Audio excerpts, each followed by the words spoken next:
Somewhere in your phone, there is something you would give anything to take back. It still exists, right now, word for word, and it is more patient than you are. For all of history, time was on your side. It blurred things. It buried things. It let you off. That deal just ended. Tonight, what happens to us when nothing is allowed to fade?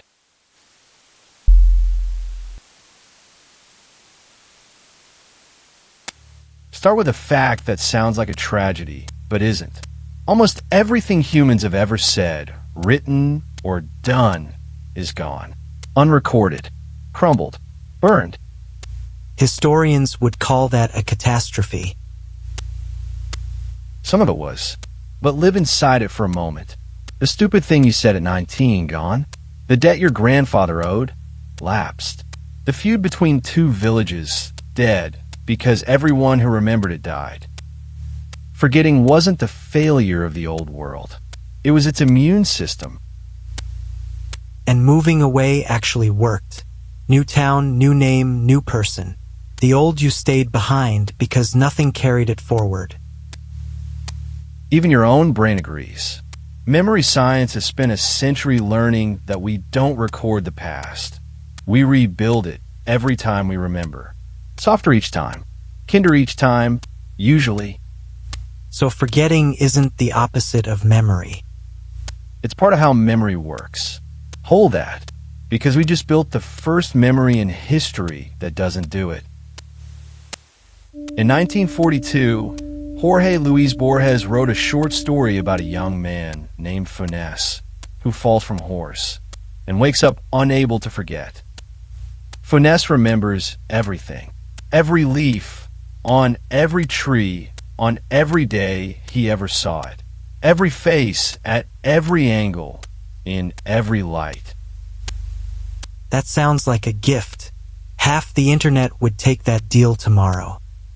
Borges thought harder. His Funes can't think. To think, Borges writes, is to forget a difference, to generalize. Funes drowns in detail. He can't sleep. He lies in a dark room, remembering. It's fiction, beautiful fiction, but you can't build an argument about civilization on a short story. You're right. So here's the man who wasn't fiction. In the 1920s, a Russian newspaper reporter was sent to the lab of a psychologist named Alexander Luria because he never took notes at meetings and never got anything wrong.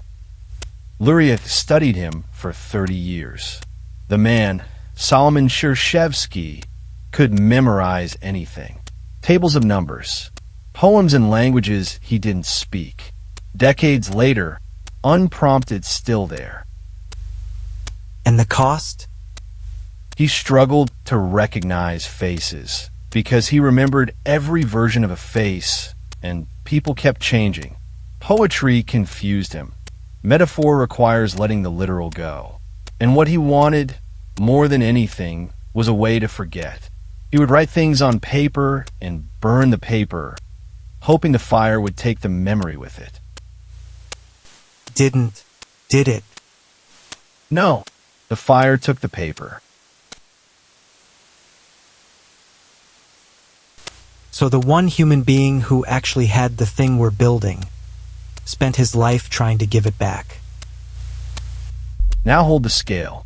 One man, one burden, and we are wiring that same trait, total, permanent, retrievable recall, into the shared world. Every message, every photo, every version of you, not in a brain that suffers, in systems that don't. Careful. That's two edge cases, a story and a patient. A society isn't a brain. Storage isn't experience. Fair, and it stays on the table. The archive doesn't suffer the way he did. But we're not asking what the archive feels. We're asking what it does to the people who have to live inside it. And that experiment is already running. For most of history, there was a door out of your own past. Distance time, a new town. Ask any immigrant. Ask any reinvented life. The old you didn't follow because nothing carried it. And now it follows. The worst day of your life is indexed, searchable by an employer, a date, a stranger, years after you stopped being the person who had it. In 2014, Europe's highest court decided this mattered enough to become a right. The right to be forgotten. You can ask the index to let some things go. Think about why that law exists. Because the eraser stopped existing. And there's a generation growing up now that will never know the eraser at all. Everything they try, everything they get wrong while becoming someone kept. By default. We grew up in drafts. They grow up in permanent ink. If you've ever been grateful the world forgot something for you, stay. This turns. Okay, make the power argument, because so far this is personal. The total archive isn't spread evenly. You can barely remember what you agreed to last month. The systems around you remember everything. Your words, your patterns, your 10 years ago self. Retrievable in milliseconds. Forever. Season 1. Door 4, who governs the algorithms. But this is a different door, isn't it? That was about who watches you now. This is about who owns you then. Every previous version of you on file. Whoever holds the complete past of a person or a people hold a kind of leverage no ruler in history ever had. Not because they watch, because they never have to let go. Institutions used to forget too. Files burned. Archives flooded. Clerks retired and took the grudges with them. That churn was a freedom nobody had to legislate. It came free with decay. And we removed the decay.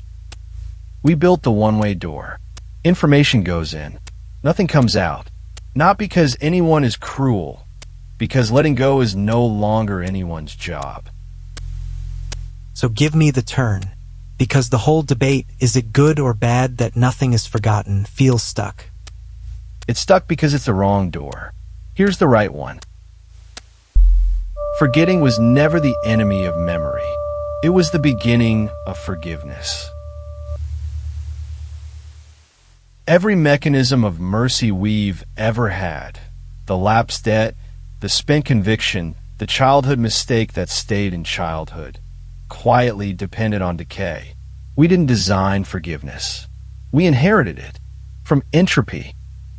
And when we killed the decay, we killed the default. Now forgiveness has to be a decision. Someone has to choose to let go against a record that never will. A person who cannot forget cannot become someone new. Shershevsky taught us that. A civilization that cannot forget has to invent, for the first time, something every previous civilization got for free. The right to become someone else. The door this time only opens one way, inward. Everything enters, nothing leaves. And on the other side, the question isn't whether we can remember everything. We clearly can. It's whether we can still do the thing forgetting used to do for us. On purpose this time. Next time, when seeing stops being believing. The new face of truth. Door 5. We didn't find the final answer today, and that's the honest part, but we found the door. Now your question, and be honest, this one cuts.